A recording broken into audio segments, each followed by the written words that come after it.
अस्सलामु अलैकुम वरहमतुल्लाहि वबरकातुहू।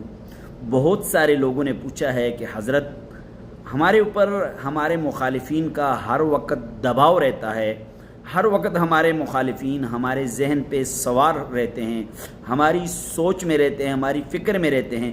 हम अपने मुखालिफिन के दबाव से कैसे बच सकते हैं और मुखालिफिन पर कैसे हम हावी हो सकते हैं, मुखालिफिन पर कैसे हावी हो सकते हैं। तो उसके लिए कुरान के अंदर एक आयत है, अगर ये पढ़ोगे तो आपके मुखालिफिन का दबाव आप पर नहीं चलेगा बल्कि आप उन पर हावी हो जाओगे। तो कुरान की आयत सुनाने लगा हूँ, याद कीजिए।